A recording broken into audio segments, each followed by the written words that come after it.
तो दोस्तों कैसे आप लोग हैं। मैं हूं आपका दोस्त राजीव कुमार रंजन। दोस्तों हमारा YouTube channel target with Rajiv Ranjan पे आप लोगों का स्वागत है। दोस्तों अगर आपने हमारे यूट्यूब चैनल अभी तक सब्सक्राइब नहीं किया तो जरूर करें दोस्तों, और बेल आइकन को भी दबा दें। तो दोस्तों आज हम बात करेंगे बाल विकास की आवश्यकता के ऊपर। इससे पहले जो हमारा वीडियो आया था वह था हमारा बाल विकास का कॉन्सेप्ट के ऊपर था, बाल विकास की संकल्पना। बाल विकास की संकल्पना के बारे में अगर हम बात करते हैं, अगर आपने नहीं देखा तो उसको आप देख लें पहले जाके, लेकिन मैं थोड़ा सा एक झलक बता देता हूँ कि बाल विकास का जो कॉन्सेप्ट था वह हमारा कहाँ से आया था। वहाँ से आया था सर्वभौम, मतलब कि सर्वांगीण विकास का एक तरह से, नहीं हॉलिस्टिक डेवलपमेंट से आया था दोस्तों। मतलब कि वहाँ पे बालकों का सिर्फ व्यवहार का ही ना बल्कि विकास हो देखा जाए, बल्कि उसके सारे पहलुओं को देखा जाए, परखा जाए, विकास किया जाए। तो इस तरह से दोस्तों बाल विकास का जो कॉन्सेप्ट था वह हमारा जब से बच्चा जन्म लेता है, मतलब कि गर्भाधारण से लेकर मृत्यु पर्यंत तक बच्चे का विकास जो है वह गर्भाधारण से शुरू होकर मृत्यु पर्यंत तक चलता रहता है दोस्तों। तो आज हम बात करेंगे बाल विकास की आवश्यकता के ऊपर। बाल विकास की आवश्यकता क्यों पड़ती है?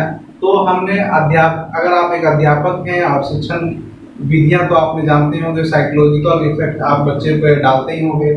तो साइकोलॉजी जो है टीचर के लिए बहुत ही इम्पोर्टेंट है दोस्तों। आप साइकोलॉजी की सहायता से बच्चे को कैसे कंट्रोल करना है वो सारे विधियां इसमें पढ़ना है दोस्तों। तो आज हम बात करेंगे उसी में से एक हमारा है बाल विकास की आवश्यकता, नीड ऑफ चाइल्ड डेवलपमेंट। तो एक शिक्षक को जब कक्षा में भेजा जाता है तो उसमें कई अलग अलग एज के, अलग अलग मेंटल एबिलिटी के, अलग अलग शारीरिक विकास के अलग अलग अवस्थाओं के बच्चे होते हैं क्लास में, अलग अलग मनोरचना का बच्चे होते हैं बैठे। तो क्या हम बालकों का जो मनोरचना की जानकारी प्राप्त करने हेतु जो हम पहला इसमें लिखे हैं कि बालक शिक्षक जो है बालकों की मनोरचना को प्राप्त करने में कैसे सहायता करता है। तो इसके लिए शिक्षक जो है, हम जानते हैं कि बच्चे का जो मनोरचना है, उसका जो मस्तिष्क है, सीखने का जो क्षमता है वो सबका अलग अलग है, सभी का एक नियम नहीं है। किसी का मनोवृत्ति अलग है, किसी का मनोरचना अलग है। तो जिस तरह से उसी तरह से ठीक प्रकार बालक का मनोरचना के अनुसार अगर हम पढ़ाया जाए शिक्षक को तो कैसे नहीं हो पाएगा। सबको अलग अलग अगर कक्षा बैठाया जाए तो कैसे शिक्षक पढ़ा पाएगा। तो शिक्षक क्या करता है, सभी बच्चे को सामूहिक रूप से शिक्षण प्रदान करता है, उसी में उसको अपना मनोवैज्ञानिक मनोरचना का वह इस्तेमाल करता है, जिससे कि बालकों का मनोरचना को जो है जानकारी प्राप्त कर सके और उसको सहायता कर सके, उसको आसानी से शिक्षा विधियां जो है दे सके, उसको पढ़ा सके दोस्तों। यहाँ पे मैंने जाना कि बालकों का मनोरचना की जानकारी जो है कैसे प्राप्त की जा सके। तो यह भी एक तरह का चैलेंज है, लेकिन इसमें भी हम लोग साइकोलॉजी शिक्षण विधियां का हम लोग इस्तेमाल करके बालकों का मनोरचना से हम पढ़ा सकते हैं। नेक्स्ट हम बात करें तो बालक विकास प्रक्रिया को समझाने में सहायक। बाल विकास जो हमारा है, बालक को क्या कहता हूँ, बाल विकास प्रक्रिया जो है इसको समझाने में हम कैसे सहायक है। तो हम लोग जानते हैं कि विकास की जो अवस्था है वह अलग अलग है। बच्चा अगर जन्म लेता है तो आप देखे होंगे कि बच्चा कोई 3 साल का है और दूसरा बच्चा भी 3 साल का है, तो वो दोनों का जो विकास वृद्धि में अंतर होता है, नहीं मतलब कि सभी का एक अपना व्यक्तित्व विभिन्नता होता है सभी में, सभी प्राणियों में।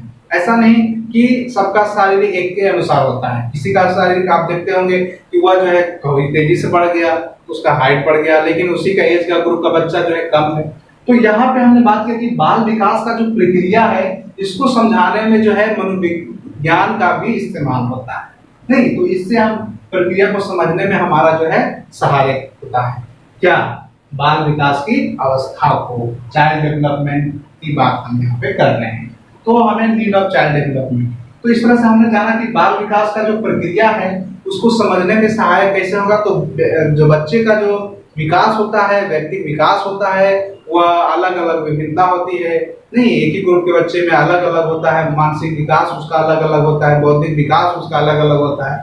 तो इस तरह से हमने जाना। नेक्स्ट हम बात करें तो हमारा है बाल निर्देशन व परामर्श में सहायक।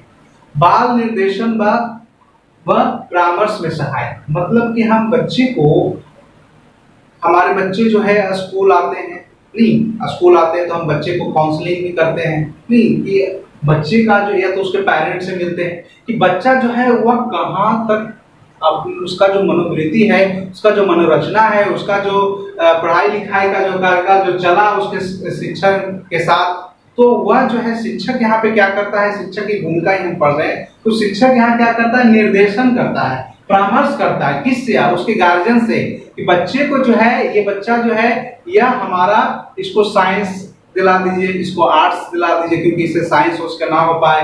मतलब यहाँ पे एक तरह का निर्देशन का भी काम शिक्षक करता है, उसके अभिभावक से मिलकर बच्चे के एबिलिटी के ऊपर बात जानता है कि बच्चा कितना तेज है, कितना इसका मनोरचना वृद्धि हुआ है। तो यहाँ पे जो है बाल निर्देशन की परामर्श में सहायता होता है हमारा शिक्षक। नेक्स्ट हम बात करेंगे, हमारा है बालकों के प्रति भविष्यवाणी करने में सहायक।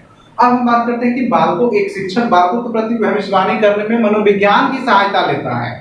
कैसे लेता है, तो देखिए, बालकों का जो भविष्यवाणी हुआ है एक मनोवैज्ञानिक तरीके से किया जा सकता है। जैसे कि अगर कोई बालक है, वह भविष्य में अच्छा व्यवसाय कर पाएगा या नहीं, या फिर वह जो है पुलिस में जाएगा, या फिर इंजीनियरिंग करेगा, या फिर मेडिकल करेगा, तो उसका जो है, हम जो है उसका प्रीवियस रिकॉर्ड्स देख के उसके बाल मनोवैज्ञानिक विधियां को हम नहीं परख कर हम जो है उसकी भविष्यवाणी कर सकते हैं। शिक्षक कर सकता है कि बच्चा आपका जो है ये, मतलब कि एक अगर इसको हम बिजनेस लाइन में भेजते हैं तो ये अच्छा करेगा, नहीं तो यहाँ पे शिक्षक का भूमिका जो है एकदम मनोविज्ञानिक के अनुसार जो है सही होता है, मतलब सही भविष्यवाणी करने में भी सहायक करता है शिक्षक हमारा।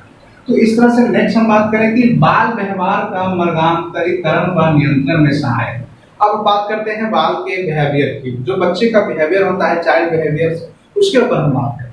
बाल बिहेवियर आप देखते हो कि बच्चा समाज में जो है किसी अलग अलग तरह का व्यवहार सबका होता है, सभी का अलग अलग क्षमता होता है, अलग अलग सोचने की प्रक्रिया होता है। बच्चे नटखट होते हैं, बच्चे को समाज में उसका अलग झगड़े कर लेते हैं, गुस्सा कर लेते हैं, तो वहां पे जो है उसका मार्गांतरीकरण कैसे किया जाए, उसका जो है मार्ग को नियंत्रण कैसे किया जाए, बच्चे का जो व्यवहार को उसको अंकुश कैसे लगाया जाए, तो उसका नियंत्रण में कैसे हम सहायता कर सकते। तो यहाँ भी हम जो है मनोविज्ञान पद्धति का इस्तेमाल करके बच्चे का जो व्यवहार है, उसका कहाँ दिक्कत उसको हो रहा है, उसको हम जानने का जो है कोशिश करेंगे और जानकर उसका निवारण कर पाएंगे जल्द से जल्द। तो इसलिए हमें बाल व्यवहार के भी ऊपर मनोवैज्ञानिक पद्धति का ध्यान देना चाहिए और हम नियंत्रण कर सकते हैं बाल व्यवहार के ऊपर। चलिए आगे बात करते हैं हम लोग बाल विकास के क्षेत्र के बारे में। बाल विकास का क्षेत्र जो है वह कहाँ तक है दोस्तों, तो इसके बारे में बात करते हैं कि हमारा जो है बाल विकास का विभिन्न अवस्था के बारे में बात करें तो हम जानते हैं कि बालकों का विभिन्न अवस्थाएं होती है, गर्भकालीन से लेकर नहीं उसका जो है किशोरावस्था तक की अवस्थाएं होती है, नहीं शैशवावस्था, बाल्यावस्था, किशोरावस्था। तो इस तरह से अवस्था जो इसकी है, इसकी अवस्था को विकास कैसे हो सके इसके भी बात तो हम करेंगे।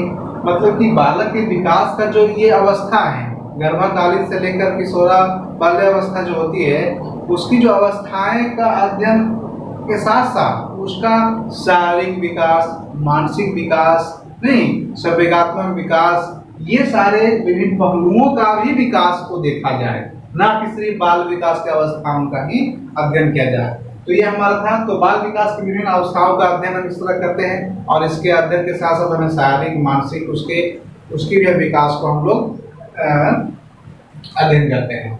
नेक्स्ट हमारा है बाल विकास के विभिन्न पहलुओं का अध्ययन। अब हम बात करें कि बालक के विकास का सिर्फ उसके व्यवहार का ही अध्ययन न किया जाए, मतलब कि उसके विभिन्न पहलू का ही नहीं अध्ययन किया जाए, सिर्फ किशोरावस्था, बाल्यावस्था कोई अध्ययन ना किया जाए, बल्कि उसके संवेगात्मक, शारीरिक विकास, उसके भाषा का विकास हो, उसके संवेगात्मक का विकास हो, नहीं उसके सामाजिकता का विकास हो, उसके नैतिक मूल्यों का विकास हो, उसके बौद्धिक विकास हो। तो ये सारे बाल विकास के विभिन्न पहलुओं का ही उसका विकास किया जा सके। तो इस तरह से हमने ये भी जाना कि बाल विकास के विभिन्न पहलुओं का अध्ययन कैसे किया जा सके, तो इसके सारे विकास को हम देख सके। सिर्फ शैशवावस्था, किशोरावस्था का अध्ययन ना हो, बल्कि इसका मानसिक, नहीं बौद्धिक, चारित्रिक, सामाजिक, संवेगात्मक, नहीं ये सारे चीजों का विकास हो इसमें। नेक्स्ट हमारा है बालकों के विभिन्न असामान्यताओं का अध्ययन। बालक में अलग अलग विभिन्नताएं हैं और असामान्यताएं हैं, नहीं जैसे कि कोई बच्चे जो बालक है वह बहुत ही कौशल में वह बहुत ही बुद्धिमान है, नहीं दूसरा बच्चा है जो वह मंद बुद्धि का है, कुछ बच्चे सामान्य हैं। तो इसके असमानताओं पे भी मनोवैज्ञानिक जो है बात करते हैं, मनोविज्ञान इसके असमानताओं पे भी बात करता है कि हमें बच्चे का जो जो अलग अलग मानसिक जो असमानताएं का जो अध्ययन है, इसको हम कैसे कमी कर सके, इसको कैसे हम इसको ठीक कर सके, नहीं इसके असमानताओं को कैसे दूर किया जा सके। तो इसके बारे में बात करते हैं, बालक की विभिन्न असमानताएं के बारे में। नहीं, उसके बाद हम बात करें तो बालक नेक्स्ट हमारा है मानसिक स्वास्थ्य विज्ञान का अध्ययन।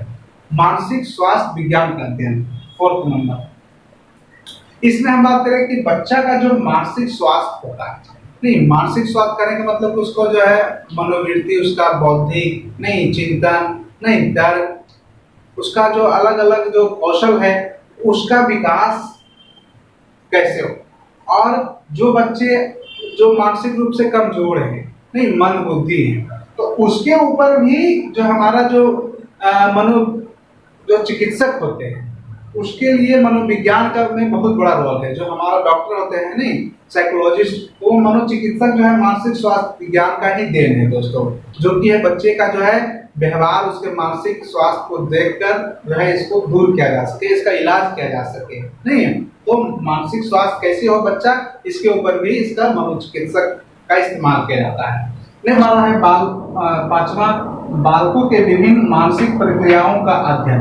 बालक का जो मानसिक प्रक्रिया है उसके बारे में हम यहाँ पे बात करेंगे, मतलब कि बालक का मानसिक प्रक्रिया क्या क्या हो सकता है। जैसे कि बच्चे सोचते हैं, चिंतन करते हैं, कल्पना करते हैं, तर्क वितर्क करते हैं, तो ये सारी जो अवस्था उसकी है मानसिक प्रक्रिया का, उसको हम लोग अध्ययन करेंगे। नहीं अलग अलग बालक का अलग अलग इसमें चिंतन हो सकता है, अलग अलग तर्क हो सकता है, तो उसकी बौद्धिक विकास को हम अलग अलग मानसिक प्रक्रियाओं का अध्ययन करके उसको हम जो है मनोवैज्ञानिक विधि से हम प्रयोग में ला सकते हैं। मानसिक उसका प्रक्रिया का बच्चे किस तरह से आगे सोचते हैं। नेक्स्ट हमारा है बालकों की रुचियां का अध्ययन। रुचियां क्या है? रुचियां एक जन्मजात नहीं है, बल्कि यह अर्जित किया हुआ है, सीखी गई चीजें। मतलब बच्चे जो अपने जीवन में सीखते हैं, जिसमें बच्चे का रुचि कहते हैं ना कि हम इस बच्चे का जो है पेंटिंग में बहुत रुचि है, तो आखिर उसने सीखी है पेंटिंग, उसको करने में उसको अधिक मनोयोग का अपना इस्तेमाल करता है, आसानी से वो चीज़ों को करता है, उसको मन लगता है सीखने में उसको। तो रुचियों का अध्ययन, बालक का अलग अलग रुचियां हो सकता है उसके अध्ययन के अनुसार। नहीं तो इस तरह से नेक्स्ट हमारा है बालकों की व्यक्तिगत विभिन्नताओं का अध्ययन। बालकों की व्यक्तिगत विभिन्नताओं का अध्ययन, बालक जो है उसका जो उसका जो व्यक्तिगत विभिन्नता है वह सब बालकों का अलग अलग है। हम कहते हैं कि एक ही एज ग्रुप के बच्चे का विकास समान हो सकता है, लेकिन ये जो है असमान नहीं ज्यादातर रहता है। बालक का जो व्यक्तित्व है वह एक ही ग्रुप का अलग अलग भी हो सकता है। कैसे? तो बालक जो हमारा है वह जब बालकों का जो विभिन्न मानसिक प्रक्रिया का जो अध्ययन है ये हमने जाना। हमारा नेक्स्ट था हमारा बालकों का रुचियों का अध्ययन, ये भी मैंने बात किया। रुचियाँ क्या है? तो रुचियाँ क्या है? बालकों का जो है उसका जो है व्यवहारात्मक नहीं, एक तरह का व्यवहार उसका होता है, ये जन्मजात नहीं होता है रुचि। उसके व्यवहार में जो बदलाव होता है, व्यवहार से बच्चे सीखता है, उसी जो इसमें वो उसको मनोयोग से पूरा तरीका से सीख जाए, वही उसका क्या होता है? रुचि होता है। ये इसको व्यवसायिक रूप से, शैक्षणिक रूप से इसका इस्तेमाल बच्चे करता है अपने जीवन में। नेक्स्ट हमारा है बालकों की व्यक्तिगत विभिन्नता। तो बालकों को हम देखते हैं कि एक ही पेज ग्रुप्स का अलग अलग लंबाई होता है, अलग अलग कद होता है। कोई सामान्य बालक होते हैं, कुछ मंदबुद्धि बालक होते हैं। तो यहाँ पे बच्चे का व्यक्तिगत विभिन्नता भी होता है। हम लोग ये बात जानते हैं कि बच्चे का हाइट किसी का ज्यादा हो गया, कि ग्रुप का किसी का कम है, कि कोई नाटा होता है, कोई लंबा होता है। नहीं, कोई सामाजिक बहुमुखी होता है, कोई बहुत सामाजिक जो है अंतर्मुखी होता है बच्चा। तो इसी तरह से नेक्स्ट हमारा है बालकों का व्यक्तित्व का मूल्यांकन। लास्ट हमारा है बालकों का व्यक्तित्व का मूल्यांकन। बच्चे का जो व्यक्तित्व का मूल्यांकन कैसे होता है?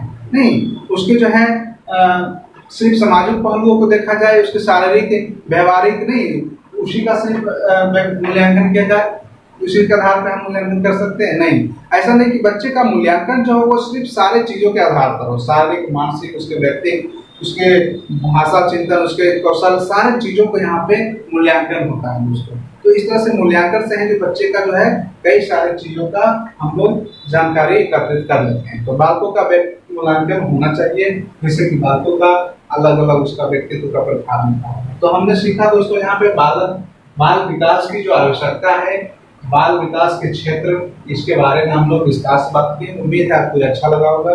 तो हम नेक्स्ट वीडियो में फिर मिलेंगे। हमारा नेक्स्ट जो चैप्टर है वह है वृद्धि एवं विकास में अंतर। वृद्धि व विकास के क्षेत्र क्या क्या है, वृद्धि विकास के पहलुओं की बात करेंगे दोस्तों। तब तक विदा दीजिए हमें। ओके दोस्तों, फिर मिलेंगे अगले वीडियो में। तो ओके दोस्तों, अब तक हमारे चैनल को आपने सब्सक्राइब नहीं किया तो जरूर करें दोस्तों, और लाइक जो बेल आइकन का बटन है उसे जरूर दबाओ।